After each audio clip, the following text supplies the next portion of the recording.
I want you to think about the last time someone offered to help you. Maybe your wife offered to take something off your plate.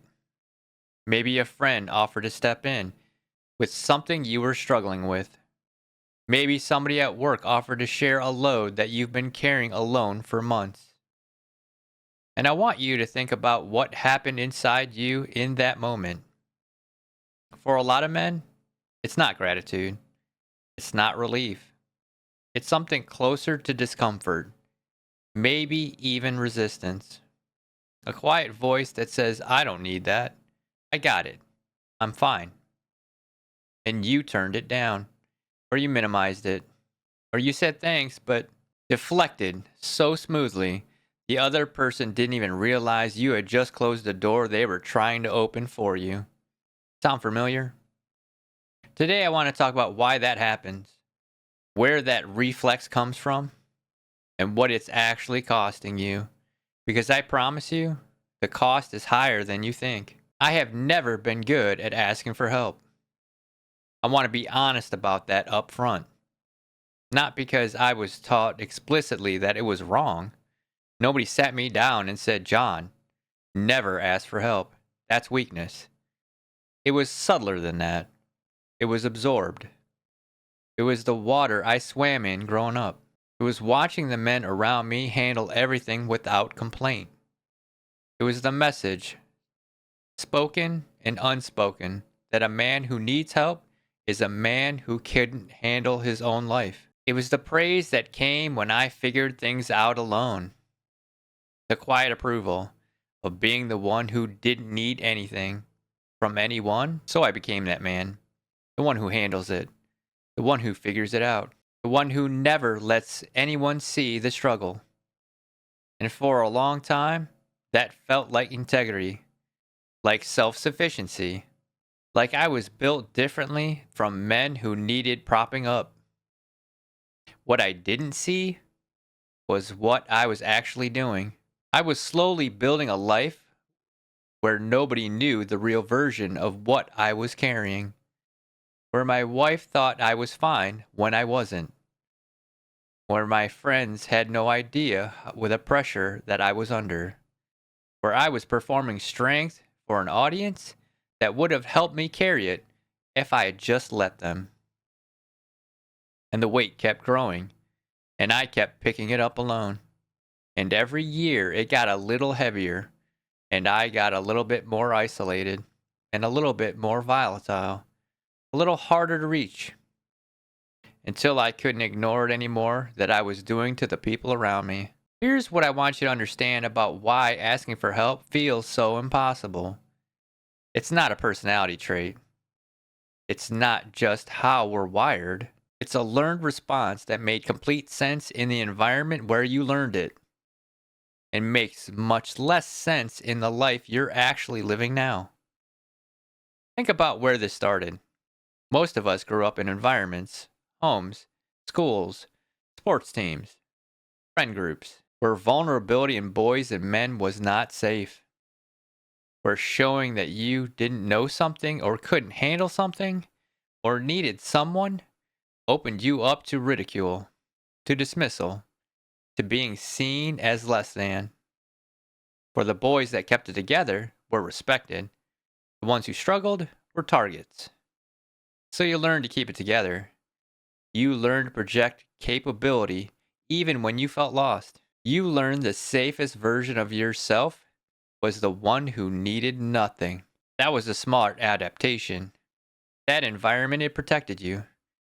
It was the right move where you were. The problem is, you're not there anymore. You're a grown man with a wife and a kids and a mortgage and a career and 1,000 things pressing on you from every direction. And you were using a strategy that was designed for a 12-year-old child to survive a social hierarchy. That strategy aged out, and you never got the memo. Here's what asking for help actually is. And I want you to really sit with this, because it's the reframe that changed things for me. Asking for help is not an admission of failure. It's an act of honesty. It's saying, here is the reality of my situation, and I trust you enough to let you see it. That's it. That's all it is. The man who never asks for help isn't stronger than the man who does. He's just more alone. And alone doesn't make you stronger over time. Alone makes you depleted. Alone makes you volatile. Alone makes you the man who snaps at his kids because he's been white knuckling it for so long that there's nothing left in the tank when he gets home. There's another layer to this that I think is worth naming directly. For a lot of men, and I include myself in that, there is a fear underneath the fear. It's not just fear of looking weak, it's the fear of what happens if you let someone help you and they can't. If you finally open up and say, I'm struggling, and the person you said it to doesn't know what to do with that, if you reach out and the hand isn't there, the fear is real and it makes sense. A lot of us had experiences, maybe as kids, maybe as adults, where we reached out and it didn't go too well, where we were vulnerable and it was used against us, or dismissed, or met with discomfort. And we made a decision in that moment never again. It's easier just to handle it alone. And I understand that completely. I'm not going to tell you that every person in your life is safe to be vulnerable with. They're not. That's just true. But here's what I want to push back on. The fact that some people aren't safe doesn't mean nobody is. The fact that you were hurt by opening up before doesn't mean the answer is to never open up again. It means you need to be more intentional about who you let in, not less open, more selective. Because the alternative, staying completely closed off for the rest of your life because it's safer, that's not a solution. That's just a slower version of the same damage. The last thing I want to address is the story about your family needing you to be strong. I know partly why you carry everything alone because you believe your family needs you to, that your wife needs you to be solid, that your kids need you to have it all together. And if you show weakness, the whole structure starts to wobble. I believe that too. Here's what I've learned. Your family doesn't need you to be invincible. They need you to be real. Your wife didn't marry a machine, she married a man. And part of being in a real marriage is letting your partner actually partner with you. That means sharing the weight and saying, I'm struggling and I need you. Not as a burden, as an invitation, as an act of genuine intimacy. And your kids, we talked about this in the last video. Your kids are watching everything. Right now, they are learning what it means to be a man from watching you. Do you want them to learn that strength means silence and isolation and carrying everything alone until you break? Or do you want them to learn that strong man knows when to ask for help, knows how to let people in, knows that real strength includes the courage of being honest about what you're carrying? That's the lesson that will actually serve them. And you're the only one to teach it to them. Because I know you need something concrete and not just a reframe. The first step is the smallest possible version of asking for help. I'm not telling you to call a men's group or sit your wife down for a big emotional conversation tonight. I'm telling you to find one thing, one small thing that you've been carrying alone that you could let someone else touch. Maybe it's telling your wife that work has been brutal this week and you're running low. Not a full download, just one honest sentence.